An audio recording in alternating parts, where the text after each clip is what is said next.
23 বাংলাদেশিসহ 278 বন্দীকে ফেরত পাঠাল মালয়েশিয়া। বিস্তারিত জানতে ভিডিওটির শেষ পর্যন্ত দেখুন।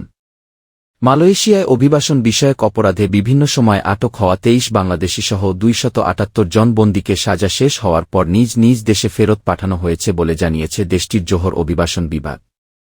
রোববার 9 ফেব্রুয়ারি জোহর অভিবাসন বিভাগ এক বিবৃতিতে জানায়, জোহর রাজ্যের পেকান নেনাস ডিপো থেকে গত এক সপ্তাহে 23 বাংলাদেশিসহ 278 অভিবাসীকে তাদের নিজ নিজ দেশে ফেরত পাঠানো হয়েছে।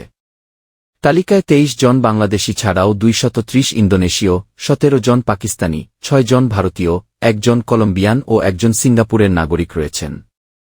একই সঙ্গে তারা যেন নতুন করে মালয়েশিয়ায় প্রবেশ করতে না পারে সেজন্য তাদের কালো তালিকাভুক্ত করা হয়েছে।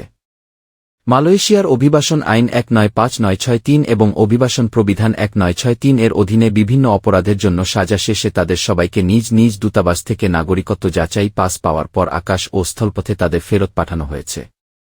বন্দীদের সঞ্চয় এবং তাদের নিজ নিজ পরিবারের খরচে প্রত্যেক বন্দীর প্রত্যাবাসনের টিকিটের অর্থায়ন করা হয়েছে বলে জানা অভিবাসন বিভাগ।